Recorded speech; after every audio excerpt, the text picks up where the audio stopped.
The Rabbit Hole Diary. The weight of the unsaid, but silence never confesses.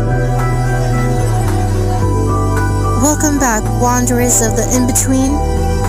This is your guide, your narrator, your fellow overthinker. And today we're sliding into something heavier than words and quieter than truth. Silence. Not the soft, healing silence that God uses in stillness. No, this one is different. This is the silence that presses, the silence that knows, the silence that remembers what you refuse to say out loud. So take a breath. Today we're not afraid of the quiet. When silence becomes its own language, some people speak loudly without making a sound.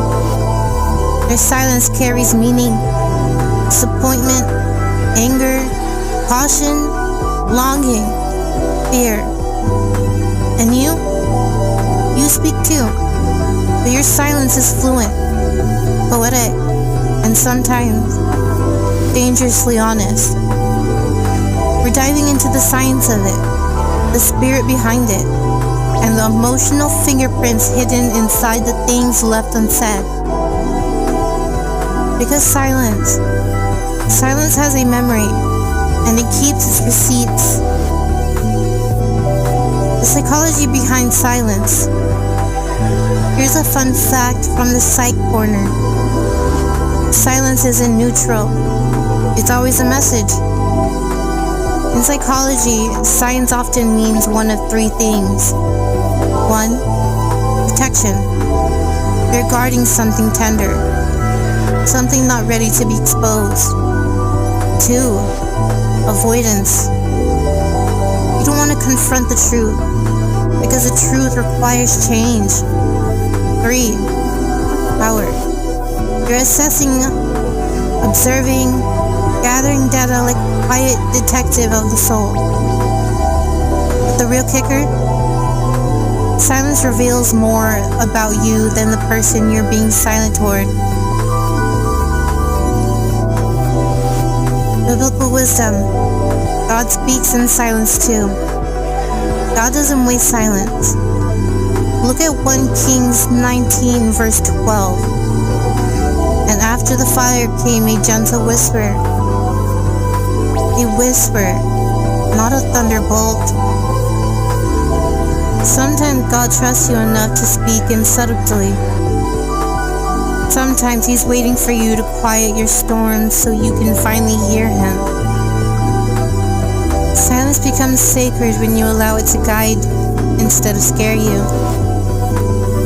The unsaid holds weight, but why?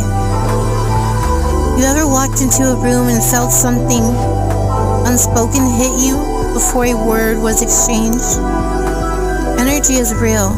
Discernment is real. Atmospheres don't lie. Silence often exposes what words try to hide. People can say, I'm fine, but silence says, no, you're not. People can say, I don't care, but silence says, you cared too deeply. People can say it doesn't hurt, but silence says, you're still bleeding where no one can see. Sometimes your silence reveals the truth before your courage catches up. When silence turns toxic, let's be real, silence can also be a weapon. Stonewalling, punishing, withdrawing, shutting down. Psychologists calls it emotional cutoff, and it's one of the most dangerous communication patterns. The Bible has something to say about this too.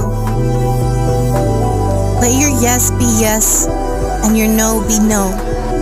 Matthew 5 verse 37. Translation: speak with clarity, communicate honestly, don't use silence as a cage.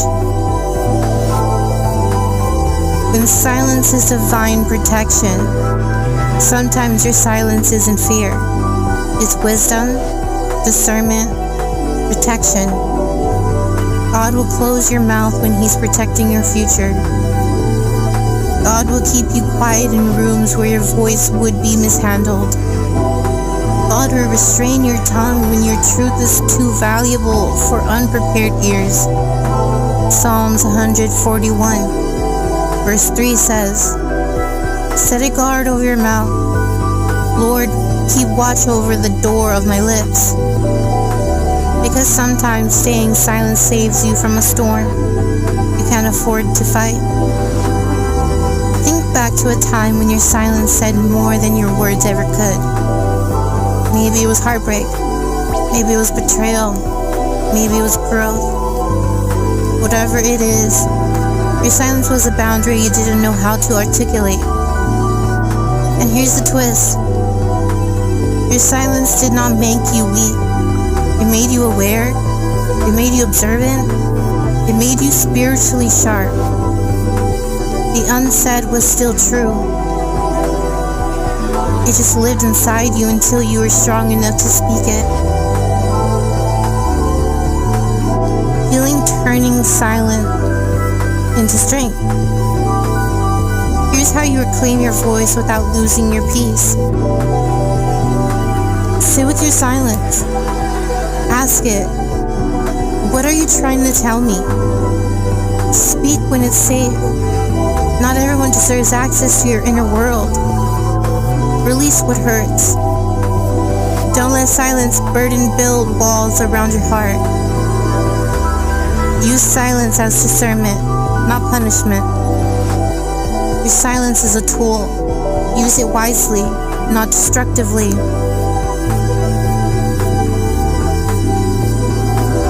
Today's rabbit hole was quiet, but heavy.